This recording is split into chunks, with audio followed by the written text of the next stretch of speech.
paralizó nuestras actividades académicas por la resolución de nuestro honorable Consejo Universitario. Bien, ¿qué es lo que corresponde ahora? Pues continuar con nuestro calendario, ¿sí? Estuvimos dando avances y pasos muy significativos, sobre todo, y confírmeme si mi memoria no me falla, sobre todo en la sección de la resolución de ecuaciones lineales con coeficientes lineales no constantes y eventualmente no polinomiales. Muy bien, así que si alguien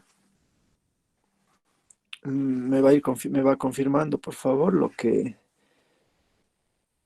tengo ya avanzado con ustedes. Haremos un refresh, como se dice. Creo que lo tengo en mi otra cuenta. Ahí está.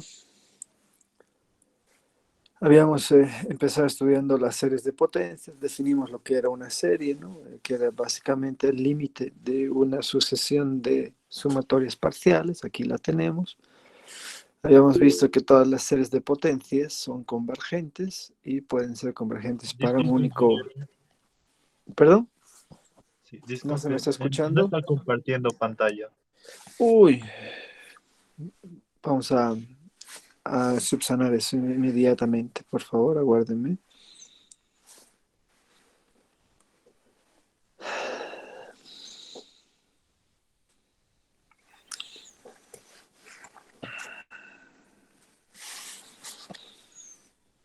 Muy bien. Ahora sí, ingeniero. Ahora sí ya pueden ver, ¿verdad? Entonces habíamos trabajado la noción de lo que era una serie. Básicamente la serie no era otra cosa que el límite de las sumas parciales, ¿no? De todos los términos que queremos adicionar, de los infinitos términos que constituyen una sucesión. Cuando el límite existía, decíamos que la serie era convergente y caso contrario, cuando no existía ese límite, la serie es divergente. Habíamos visto también las series de potencias enteras y habíamos visto que no era más que una serie que estaba formada o que estaba centrada en x sub 0, es decir, que adoptaba este formato, a sub n por x menos x sub 0 a la n, que genera una expansión polinomial cuyo grado crece indefinidamente y donde cada uno de los coeficientes constituyen a los infinitos términos de una sucesión. Muy bien, así que también habíamos visto que todas las series de potencias son convergentes, por lo menos para el valor descentrado. Cuando eso ocurre, entonces se dice que el radio de convergencia es cero y que el intervalo de convergencia está solamente encerrando o atrapando al valor descentrado.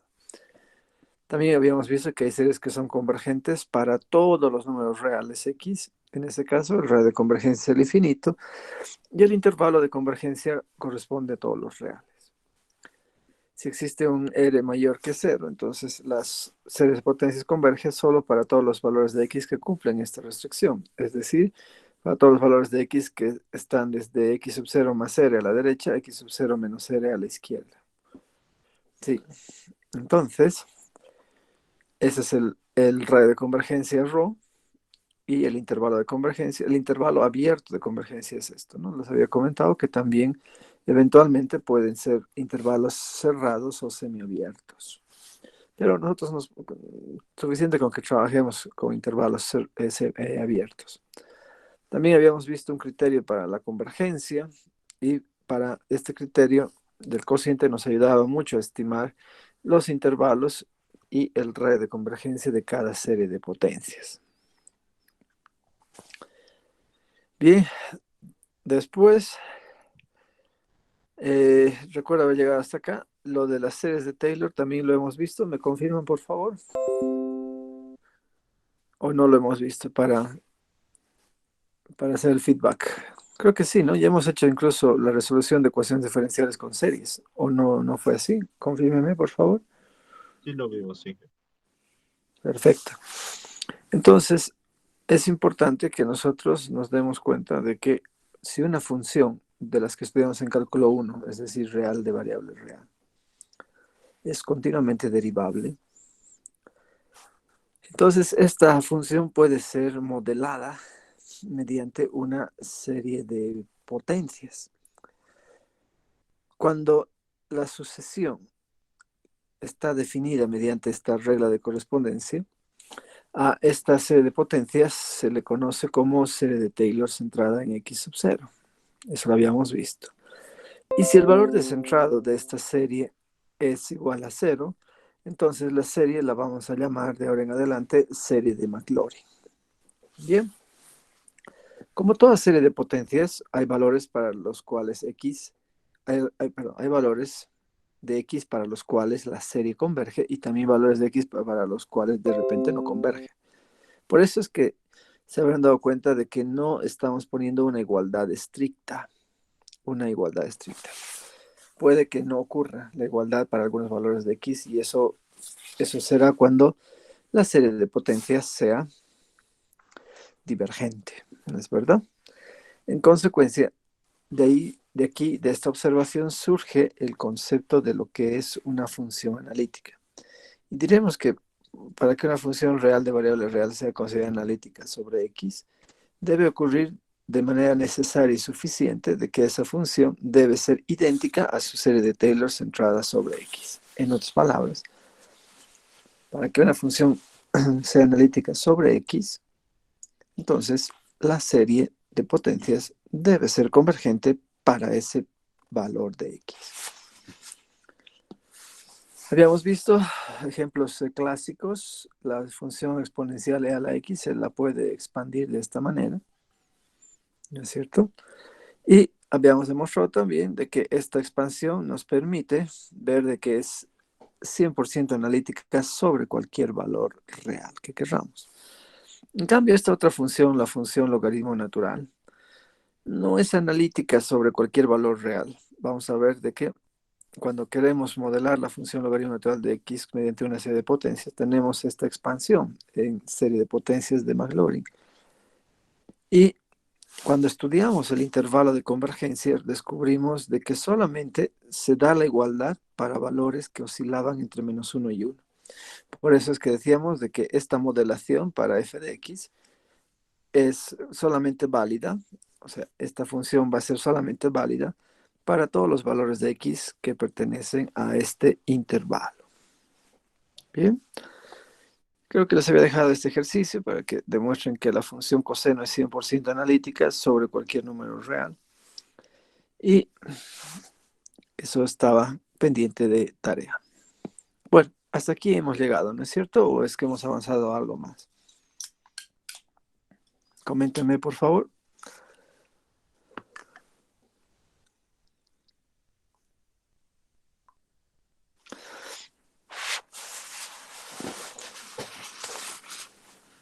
¿Hemos logrado resolver ecuaciones diferenciales con series de potencias? ¿O todavía no? Sí pudimos resolver una, ingeniero. Estamos empezando a resolver. O sea, ya logramos resolver una. ¿Sí? Logramos resolver una para presentar más ejemplos o para empezar con ese, no sé. Necesito su feedback, por favor.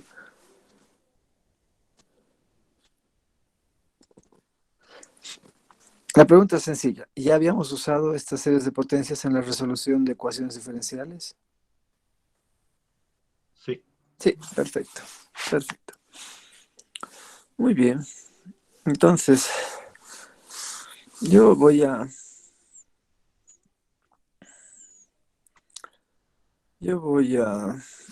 compartirles una... A ver, no, esto no es de ecuaciones. ¿Dónde está ecuaciones? Esto tendría que ser. Sí, esto es. Esto es un examen que preparé. Y me parece un ejercicio muy bonito que lo tomé como examen a otros estudiantes que tengo de ecuaciones diferenciales. Y les había propuesto resolver este PBI. este PBI, sujeta a este par de condiciones iniciales. Y en principio el ejercicio consistía en mostrar que las funciones coeficientes, esta función y esta otra función, eran analíticas sobre cero para cualquier valor real de P. Como ustedes pueden ver, aquí P es un número real y aparece como una constante. Está claro que estamos en presencia de una ecuación diferencial ordinaria lineal homogénea con coeficientes variables. Concretamente, tenemos coeficientes polinomiales. Bien, entonces hay que mostrar que estas dos funciones son primero analíticas y después vamos a resolver este PBI utilizando las series de Maclaurin y mostrando al menos 5 términos no nulos de la serie de potencia entera de solución. Los valores, esto era para efectos del examen. Así que esta es nuestra ecuación y aquí va la idea de solución.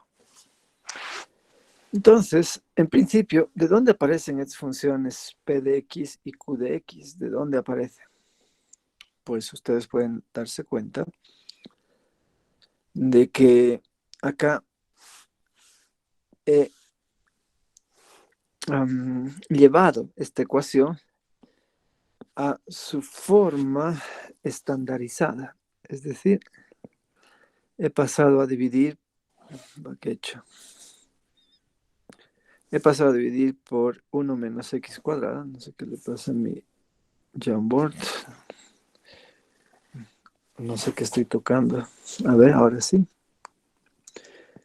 Si pasamos a dividir a ambos miembros por 1 menos x al cuadrado, tendré y2' menos 2x sobre 1 menos x al cuadrado por y',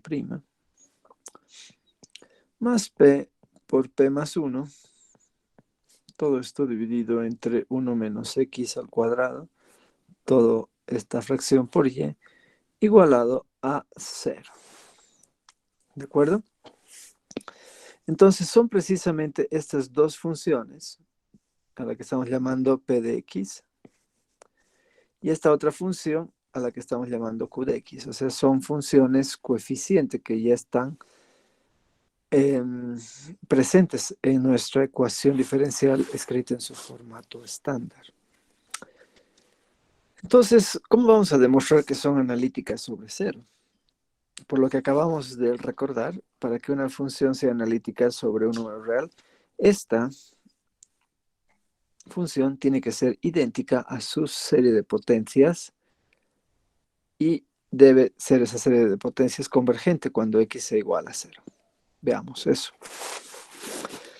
Acá he hecho algo interesante y me he dado cuenta de que 1 sobre 1 menos x es esta sumatoria. ¿Alguna vez han usado esto? ¿Alguna vez han utilizado la sumatoria de todas las potencias desde 1 hasta el infinito? Una progresión geométrica. ¿Conocían ese resultado tal vez? ¿Nunca lo han visto? No, Inge. No lo han visto. Ya, no se preocupe. Voy a... No, aquí no. Delete, aquí sí. Ya. Voy a demostrarles, si es que nunca lo han visto. Resulta que queremos mostrar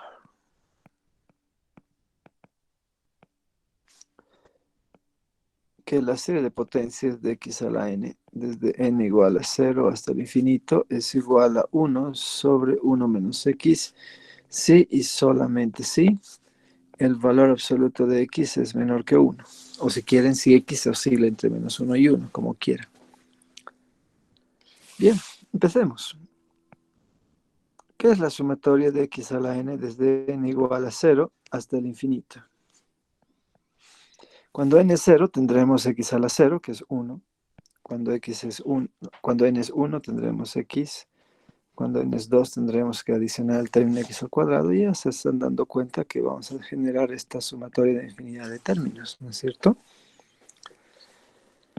Y cada uno de los términos que debemos adicionar están constituyendo una progresión geométrica, ¿no es cierto?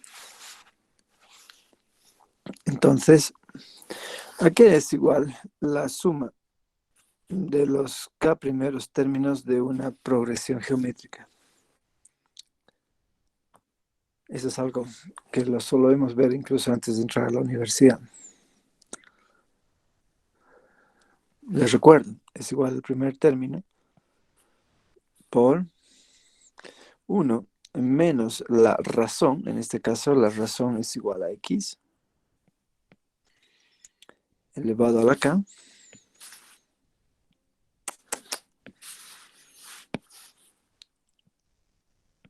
sobre 1 menos la razón.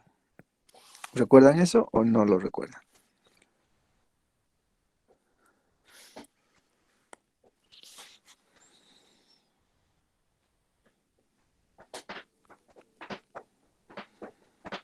No, no lo recuerden, si no ya se habría manifestado. Ya, vamos a hacer una cosa. Vamos a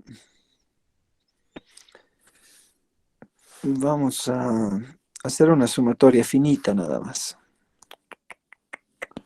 Digamos que quiero ir desde 0 hasta p, o sea que voy a llegar hasta x a la p. Bien, ¿cómo se hace esta sumatoria? ¿Cómo se encuentra esta sumatoria? Esta suma va a depender de p, la voy a llamar s sub p.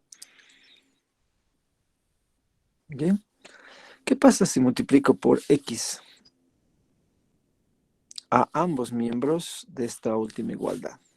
Voy a tener seguro x más x al cuadrado más x al cubo más x a la cuarta más puntos suspensivos x a la p más 1 igual a s sub p por x, o mejor x por s sub p. ¿Hasta ahí de acuerdo? He multiplicado por x a ambos miembros. Entonces, de la segunda ecuación voy a sustraer la primera ecuación.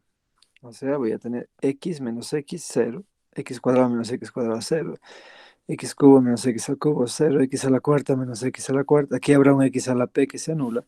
Y nos va a quedar x a la p más 1 menos 1 igual a x veces s sub p menos s sub p. ¿Hasta ahí de acuerdo? O lo que es lo mismo, s sub p por x menos 1. En definitiva, s sub p va a ser igual a 1 menos x a la p más 1 sobre 1 menos x, multiplicando por menos 1 a ambos miembros. ¿Hasta ahí está claro? Sí, ingeniero. Perfecto. Entonces, pero nosotros no queremos una sumatoria finita, no queremos solo adicionar p términos, queremos hallar la sumatoria de los infinitos términos, ¿no es verdad? Entonces voy a decir que esta serie de potencias, cuando n va desde 0 hasta el infinito, no es otra cosa que el límite de s sub p cuando p crece indefinidamente. ¿De acuerdo? Es decir, va a ser igual al límite de 1 menos x a la p más 1. A ver, qué bien que hemos deducido, porque hace rato puse 1 menos x, nada más. Cuando p crece indefinidamente. ¿Hasta ahí de acuerdo? Bien, Sí.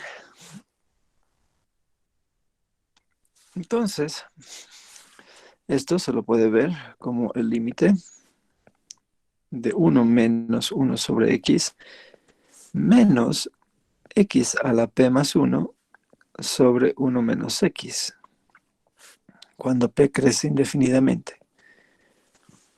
Y ahora, qué pasa con esta fracción? ¿Qué pasa con esta fracción cuando p se dispara hacia el infinito? Evidentemente, si x fuera un número mayor que 1, ¿sí? Si x fuera un número mayor que 1, esta fracción tiende a diverger. Por ejemplo, si x es 2, 2 elevado a un número que crece indefinidamente, se dispara hacia el infinito. Pero ¿y qué pasa si es que x está entre 0 y 1? Por ejemplo, un tercio. Fíjense que cualquier potencia de un tercio, etcétera, va a tener su potencia siempre menor al valor de la fracción inicial o del número inicial. Entonces, esto empieza a tender a cero siempre y cuando los valores de x son menores que 1 y mayores que menos 1. Es decir, siempre y cuando que el valor absoluto de x sea menor que 1. En consecuencia, como esto tiende a cero, tendremos que la sumatoria de x a la n, cuando n va desde 0 hasta el infinito, es simplemente la fracción 1 sobre 1 menos x, ¿no? Debido a este término que no depende de p. Y ahí está. Entonces, con eso ya sabemos que esta fracción se la puede expandir, digo, como una serie de potencias enteras de esta manera. ¿Ya? Ahora, hay otra forma también de hacerlo. Fíjense, usando el algoritmo de la división, 1 dividido entre 1 menos x, ¿a qué es igual? Me ayudan a dividir. Es una división común y corriente de polinomios. 1 dividido entre 1 es 1.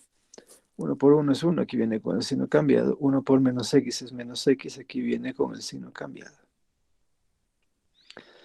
Se cancela 1 y menos 1 y nos queda x. X dividido entre 1 menos x, esto es igual a más x. Y x por 1 es x, aquí viene con el signo cambiado. X por menos x es menos x cuadrado. Aquí viene como más x cuadrado. Se cancela y nos queda x cuadrado. Más, ahora x cuadrado entre 1 menos x es x cuadrado. X cuadrado por 1 menos x cuadrado menos x más x al cubo. Se anula y nos queda x al cubo y así sucesivamente podemos ir notando de que en definitiva 1 sobre 1 menos x se puede escribir como una serie de potencias de esta forma. Pero hay un detalle. ¿Cómo encontramos el intervalo de convergencia? Para este efecto voy a llamar a sub n x a la n. A sub n más 1 va a tener que ser x a la n más 1. Así que estudiamos el límite del valor absoluto de a sub n más 1 entre a sub n, que va cuando n, por supuesto, crezca indefinidamente. Y esto va a ser igual al límite de x a la n más 1 sobre x a la n, todo esto en valor absoluto. X a la n con el x a la n se va y nos queda valor absoluto de x simplemente. Y ya sabemos que para que haya convergencia tiene que ser menor que 1, lo que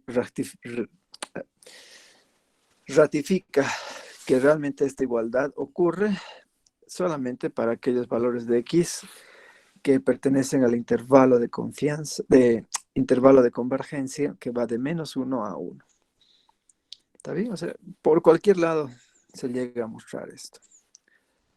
Bueno, ahora, a partir de esta observación, en lugar de x, ahora voy a poner x al cuadrado. Entonces, si en lugar de x, ahora ponemos x al cuadrado, y el x al cuadrado a la n se vuelve x a la 2n.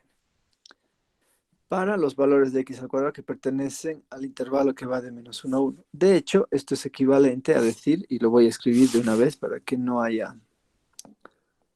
luego alguna duda. Si x al cuadrado está acotado entre menos 1 y 1, es porque x también se encuentra acotado entre menos 1 y 1. ¿Esto se entiende? Si x al cuadrado está entre menos 1 y 1, entonces x también tiene que estar entre menos 1 y 1. En realidad, x al cuadrado, claro, tendría que pertenecer a este intervalo. X al cuadrado se mueve entre 0 y 1, ¿no? Porque x al cuadrado nunca va a ser negativo. Bien, entonces, ¿por qué he hecho esto? Porque ahora, para construir la función p de x, la primera función coeficiente p de x que aquí tenemos, lo único que tengo que hacer es multiplicar por menos 2x a esta fracción. Y así construyo la expansión en serie de Maclaurin de este polinomio, de esta función p de x. Y eso es lo que he hecho, fíjense, he multiplicado por menos 2x a toda esta sumatoria. El menos 2 lo he retenido fuera de la sumatoria y el x ha ido a engrosar el exponente de 2 a la n. Por otro lado, q de x simplemente se ha obtenido multiplicando p por p a la menos 1 a esta serie de potencias, que es lo que nos permite modelar a q de x. ¿Por qué lo he hecho así? Lo he hecho así para evitar tener que usar la fórmula de la serie de Taylor. Porque la serie de Taylor habla de la derivada de orden n, ¿no es cierto? De estas dos funciones, de cada función. Entonces, ¿se imaginan derivar n veces esta fracción? Una locura, ¿no? Entonces, este camino nos abrevia bastante y nos permite construir su serie de Maclaurin con mucha soltura y precisión. Así que lo único que vamos a hacer es estudiar los intervalos de convergencia de cada una de estas expansiones.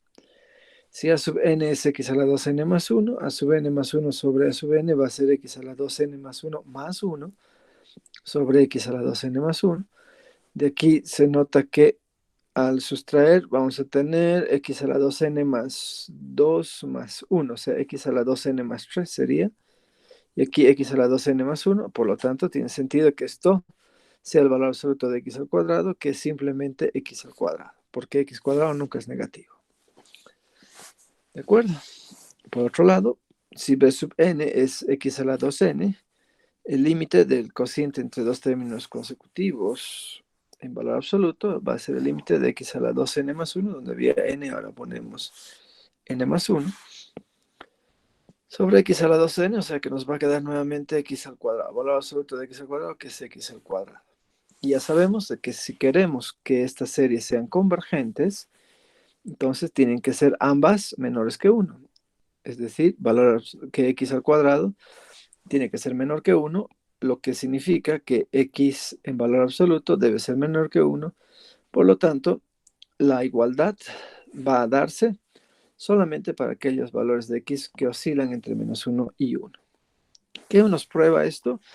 Que p de x y q de x son analíticas sobre ese intervalo, en particular sobre el 0 que pertenece a dicho intervalo, y eso es precisamente lo que teníamos que demostrar, que ambas funciones, p y q, son 100% analíticas sobre el origen. Bien, ahora resolvamos la ecuación. Vamos a resolver. Aquí les voy a dar otro abordaje, un poquito distinto al que les presenté en el primer ejemplo.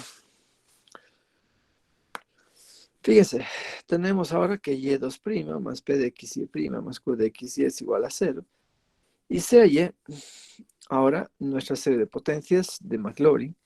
Ya sabemos que podemos usar esta serie de potencias centrada en 0 porque p y q son analíticas sobre el origen. Entonces, la primera derivada, fíjense, esto es muy interesante. La primera derivada la voy a inicializar en 0, va a ser n más 1 por c sub n más 1 x a la n. ¿No es cierto? Porque el primer término, acuérdense que va a ser c sub 1. Entonces, por eso es que tenemos que tener 1 por c sub 1 y nada más. Y la segunda derivada la podemos escribir así. Este es otro enfoque porque en el primer ejemplo he permitido que las potencias de x a la n vayan bajando. En este caso, para conservar las mismas potencias de x a la n, estoy jugando con el valor de inicio, cosa de que todos tengan x a la n como factor. Entonces, empecemos. Tengo aquí la segunda derivada. la segunda derivada. Y observen un detalle. Tengo que construir esta ecuación. Y2' más P de X y Y'. Aquí la tengo. Y2' más P de X y Y' más Q de X y Y. Entonces, Y2' es esto, ya lo tenemos. Hay que multiplicar P de X por Y'. P de X por Y'. ¿Dónde está P de X? Ah, es todo esto. ¿No es cierto? Es todo esto. Y hay que multiplicar por Y'. ¿Dónde está Y'? Acá. Muy bien. Entonces, a ver un ratito. Ah, no, no, no, no, no, no, no, no, no, no, no, no, no, no, no, no, no, no. Voy a hacer lo siguiente. Vamos a multiplicar, necesitamos multiplicar Y' por 1 menos 2x y 1 menos x al cuadrado. Ahora sí, ahora sí, ahora sí.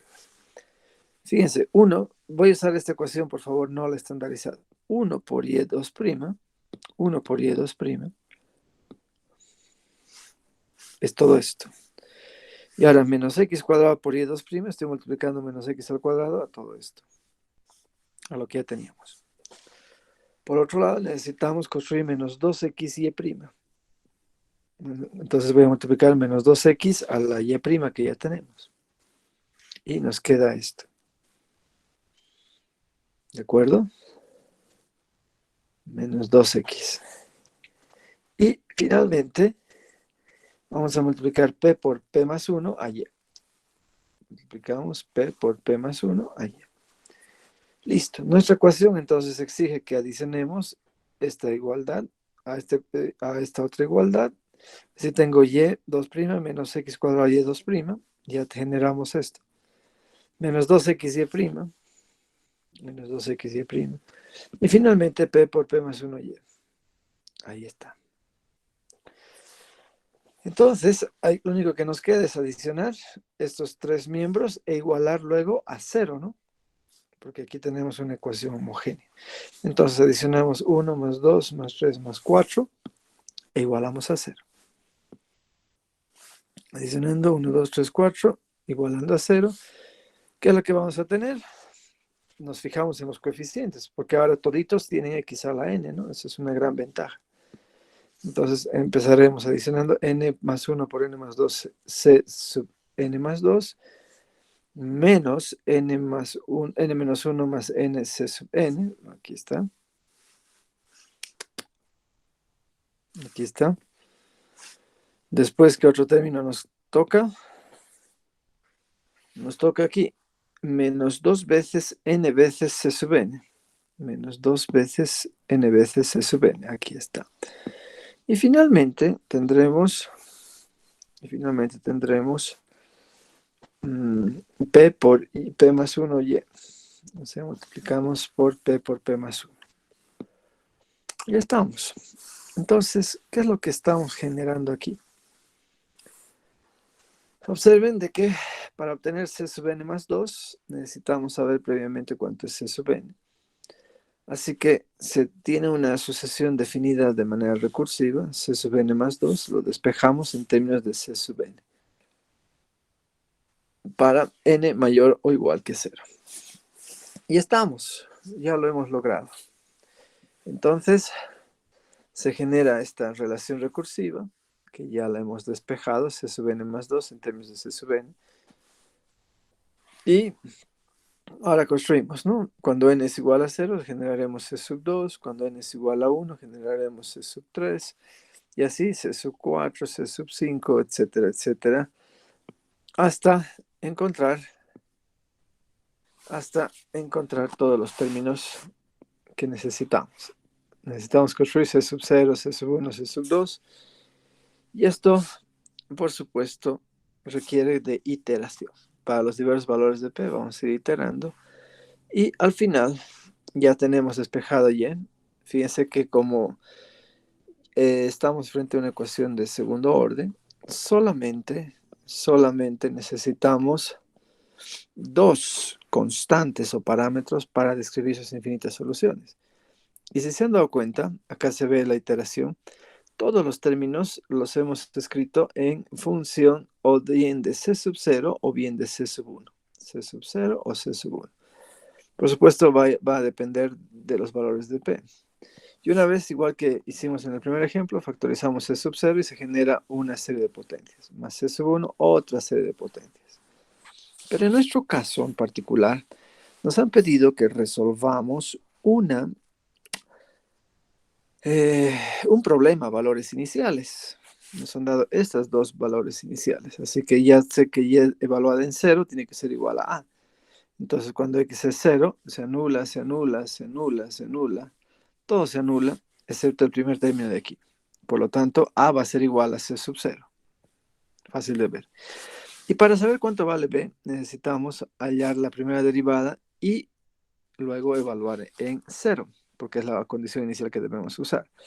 Y hacemos eso. Una vez de que ya se tiene esta familia biparametrizada de soluciones, derivamos, como sabemos hacer cualquier polinomio, y evaluamos. Y cuando es 0, cuando x es 0, se anula, todos los términos se anulan, excepto este de aquí. 1 por c sub 1 va a ser igual a b. Por lo tanto, b es igual a c sub 1. Finalmente, nos han pedido que construyamos por lo menos 5 términos. Tendremos para c sub 0, 1, digo a, después tendremos más b por c sub 1, en este caso es sub 1, b por x, mejor dicho, en este caso sub 1 es b. Y así vamos alternando, vamos a tener menos p por p más 1 entre 2 factorial por x al cuadrado, menos b por p menos 1 por p más 2 sobre 3 factorial x al cubo, etcétera, etcétera, etcétera. Y por supuesto podemos ir generando tantos términos como en algún momento tengamos un mayor nivel de precisión exigido. Y ahí está. Muy bien. Entonces, tenemos dos formas alternas para poder atacar las series de potencias. Y, por supuesto, que son métodos analíticos cuyo nivel de precisión va a estar en función a la cantidad de términos que nosotros contemplemos en cada función. A mayor cantidad de términos, se entiende que tenemos mayor aproximación a la convergencia de la solución definitiva. Muy bien. Hasta aquí. ¿Alguna pregunta?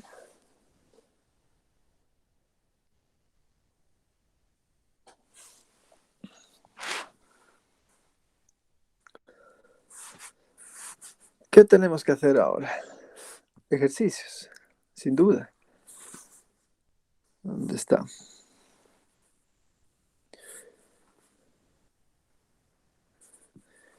¿Les he asignado algunos ejercicios o todavía no? Coméntenme, por favor. ¿Qué libro estamos usando con ustedes más? ¿El de Nisid o el del profesor Nagle? El DNC. El de Nisid, muy bien. Ahí está justo series de potencias. Entonces, ya pueden trabajar todos los ejercicios de la sección 6.1.1 que están en la página 230 y por supuesto también las de la sección 6.1.2. Nada más. Con un detalle que es importante aquí mencionar, que es este. Fíjense que ya no tengo como coeficiente una función polinomial. Tenemos una función senoidal, acá una función exponencial. Entonces no importa, escriban la función seno como una función expandida en serie de Maclaurin, igual la función exponencial, ya sabemos cómo se expande. Y multiplican las dos funciones, porque voy a tener dos series de potencias aquí, y las multiplican como estamos acostumbrados a multiplicar dos polinomios cualesquiera. Si quieren ver más detalles sobre esto, creo que hay algún ejemplo. Aquí, por ejemplo. Ecuaciones diferenciales con coeficientes no polinomiales. Entonces, una vez que se tiene definida qué serie de potencias se va a utilizar, se va a multiplicar estos dos polinomios. Es lo que les decía. ¿De acuerdo? Entonces, con que trabajen con unos 5 términos, va a ser más que suficiente, como aquí están ustedes viendo, para poder construir las dos soluciones particulares que se necesitan en esta ecuación diferencial de orden 2. Bien, así que manos a la obra y espero que en el transcurso de estos días ya tengamos nuestro calendario académico ya reprogramado para ir tomando decisiones en pos de reprogramar nuestras últimas actividades de evaluación. Bien, ¿algo más que quisieran hablar, comentar, preguntar?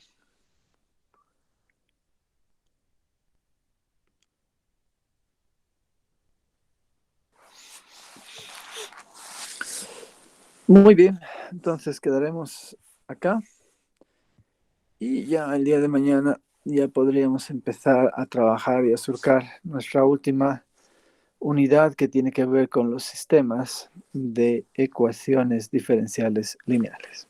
Hasta entonces, que estén todos muy bien. Muy